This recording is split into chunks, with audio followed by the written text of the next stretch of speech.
gannaaw bu ma sant yàlla maa ngi nuyu waa Sénégal yëpp di leen baal àq di baalu àq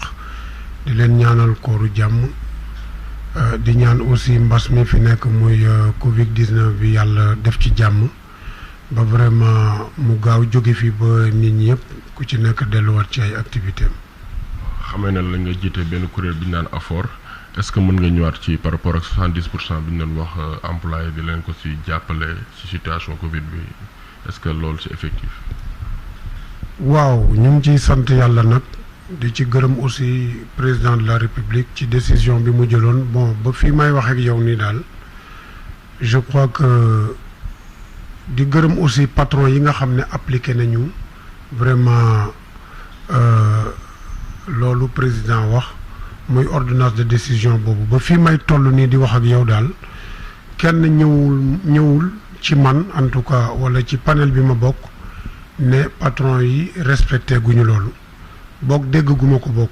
donc li may dégg rek ñu naan patron yi respecté nañ ko am na aussi ay retard de paiement am na ñoo xam ne ba fii ñuy waxee ak yow nii fii ma toll nii feeguñu te loolu aussi nekk ay établissement yoo xam ne amuñu benn excuse vis-à-vis de leur employé ba fii ñu toll nii tey parce que ay établissement de référence yu toll noonu bu ñu fayul ba léegi ça pose un problème fayuñu nag ba léegi ça ne veut pas dire que ne duñu respecter les 70%, mais ba fi may wax ak yow en tout cas fayaguñu mais vraiment pour dire vrai et être honnête aussi vraiment am naa yaakaar ne employeur yu bari respecté nañu vraiment décision boobu. xam nga les employeurs ils sont omnibulés que par le gain facile xam nga employeur mooy ñi nga xam ne ñoom ñooy liggéeyloo nit ñi mooy patron yi xam nga patron dara ñoru ko ci àddunaam lu dul li mu am intérêt rek a ko ñor patron nag bu doon ne ay nit lañu dañoo war di toppatoo seen ay employés du ñëpp nag parce que boo demee tey di liggéey nekk ci bërëb yàgg fa defe naa yow ak patron bi seqatu leen sax patron ak liggéeykat mais da ngeen di dem tey ba booloo nekk mbokk c'est des actes humains loolu la employé bi di xaar vis-à-vis de son patron loolu bu ko employé bi amee ci patron dina ko liggéeyal ba liggéeyal ko fu dara newul parce que boobu confiance mooy daw seen diggante dina ratax boo xamante ne dina tax vraiment dara du ci mën a ñaaw lu dul rek ñu seq jàmm dina gis sax luy gaañ tey patron bi mu daw dogale ko bala mu koy gaañ mais xam nga bu patron bi bu tegee boppam foo xam ne vraiment àggu fa wala mu yëkkati boppam yëkkati boo xam ne bëggul ku ko wax dara bëggul ku ko critiquer bu jàllee nit ñi daw bu waxee ñu ne ko dëgg la même bu lu nekkul dëgg sax ñu ne ko dëgg la loolu day tax rapport yi du nekk ay rapport yu cordial du nekk ay rapport yoo xam ne ratax na ba seen liggéey mën a neex kon bu boobaa day am équidistance patron bi day am fu mu yem employé bi am fu mu yem Covid bi tey dafa tax vraiment ñu démasqué leen dafa tax tey ñu gis lu bari loo xam ne vraiment dafa bett sax liggéeykat bi mais da ngay gis des établissements qui existent pendant autant d'années 30 ans 20 ans 10 ans 5 ans mais Covid bi am avec les maigres moyens que le salarié a la main-d'œuvre qui ne coûte pas cher au Sénégal mais comment établissement wax ne nga mën ma wax yow liggéey na 30 ans te mënul supporter 3 mois yoo xamante ne tey vraiment mën na mettre employé à l'aise fay ko 100%. xam nga foofu la sunu rapport yëpp fauché au départ parce que ñun dañu gis ne c'est pas des actes humains ñu génn tey di wax yu kenn xamul ay licenciement ay 25%, ay 50%, etc. loolu bu la ko nit wonee mais da nga naan mais kii est-ce que kii fàttaliku na li ma ko defal ci lu baax yëpp loolu mooy fëkk jëf nit defal la lu baax di xaar yow nga fay ko lu baax nga fay ko loo xamante ne vraiment mais bon na bonaay goo xamante ne tey sax mënul sigg sax xool la tellement daf lay jéppi mais loolu nekkul ay rapport yoo xam ne ay rapport yu baax la te defe naa ne rapport yooyu ni ko patron bi war a sàmmee la ko employé bi war a sàmmee donc loolu moo faussé lépp Covid bi daf ñu won lu bari suñu digganteeg suñu ay njaatige état amul interlocuteur état amul kenn en face lu dul le patronat ñun nous sommes représentés par des syndicats un syndicat qui agit pour un employé sans autant le consulter pose un problème même booy agir man ci man muy positivement comme négativement mais xanaa dig ma laaj tey boo demee tey di yor sama baat man di ma waxal mais bala ngaa dem tey di wax ci man xanaa dig ma consulter ba pare mais employeur bi le syndicat patronat hôtelier dañuy woo syndicat yi ànd ak ñoom ñu nas tënk signé def ay affaires après ñun ñu ñëw annoncé ñu ko et nous on est là pour subir et les syndicats ils sont payés par qui? Par nous. Donc il est bien normal qu'avant qu'un syndicat parle au nom des employés, mais au préalable qu'il nous consulte d'abord. Mais tu ne peux pas ne pas consulter un employé, aller agir à son nom, sans autant quand même qu'il te donne le feu vert de le faire. Li nga war a def defoo ko ba pare yow yaa ngi laaj ay droit xam nga au Sénégal il faut que les gens arrêtent de faire de l'amalgame. Nous avons 4 typologies de contrats. Dafa am un contrat de CDI muy un contrat à durée indéterminée ak un contrat CDD boo xamante ne c'est renouvelable que 2 fois selon les dispositifs de l'article L42 mënuloo liggéey boo ci liggéeyee ñaari yoon ñaari contrat 3e contrat bi day nekk un contrat à durée indéterminée beneen bi am un contrat saisonnier. Le contrat saisonnier c'est selon l'activité en tout cas de l'établissement mooy le contrat saisonnier c'est selon en tout cas l'activité saisonnière en tout cas de l'entreprise ak un contrat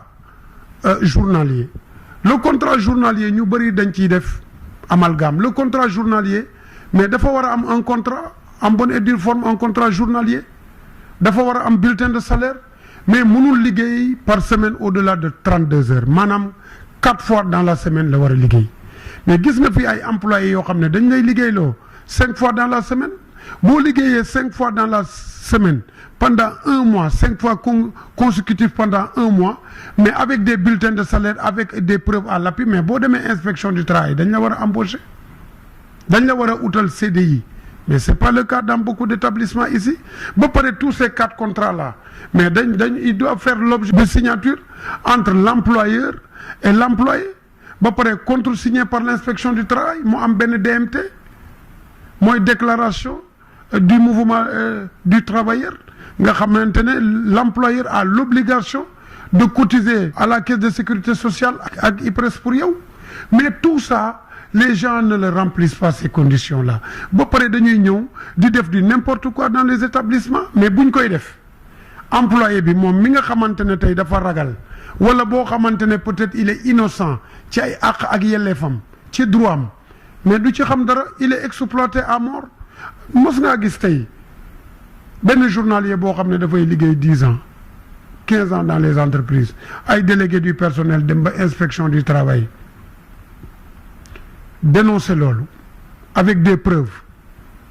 ñuy négocier waa léegi ana loi ana droit ñun on demanderait on demande que aujourd'hui nos institutions nous demandons que nos États nous demandons que le ministère du Travail nous demandons que l'inspection du travail également respecte ces droits-là mais da ngay dem inspection du travail wax loolu nga xam ne méngoowul ak yoon mais ñuy def médiation mais pourquoi faire de la médiation d'autant plus que la loi elle est là elle est bien claire mais il faut que moo tax j'exhorte le ministère du Travail mais de doter de moyens à l'inspection du travail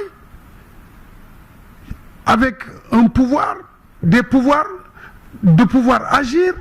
selon la loi mais pourquoi loi nekk fii tey ñun ñuy négocier bu doon ne loi amu fi tiraillement am na ci loo xamante ne c'est hors la loi mais l'inspection du travail peut faire la médiation yóbbu ko tribunal mais ce que les employeurs ils savent aujourd'hui c'est que quand tu pars à l'inspection du travail l'inspecteur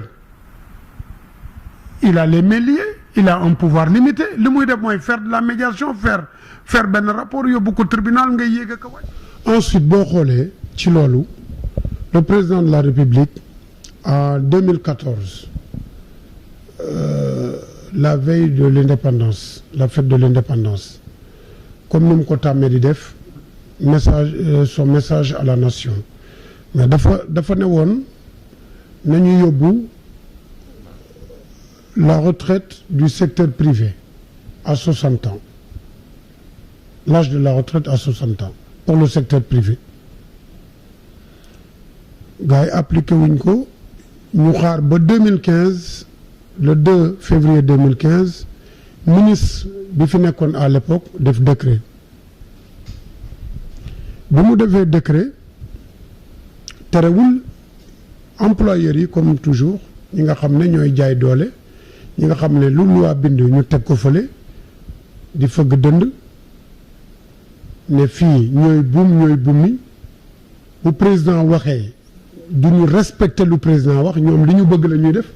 xam nga lu ñu def ñu continuer di yóbbu nit ñi à 56 ans 58 ans ñu dem en 2016 ñu ne dañu am benn accord sectoriel bi ñu amee accord sectoriel ñi ñu yóbbu retraite à 56 ans 58 ans ñu yóbbu leen inspection du travail bi ñu demee inspection du travail yóbbu leen fa inspecteur bi ne leen votre accord sectoriel là il est au-dessous du décret signé par le ministère en 2015 décret 2015 bi kon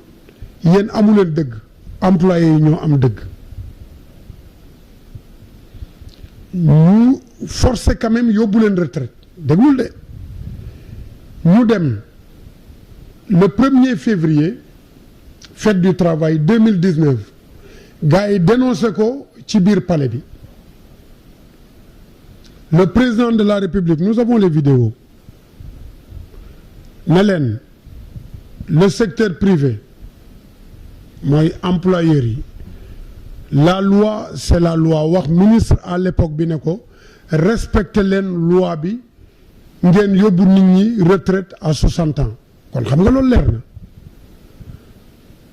employeurs yi mooy le patronat hôtelier continue toujours xam nga kan lañ signé la retraite à 60 ans mais janvier bi lañ ko signé le 1er janvier 2020 alors ña ñu yóbbu woon retraite de ay pères de famille à l'âge de 56 ans mu dese woon leen ñeenti at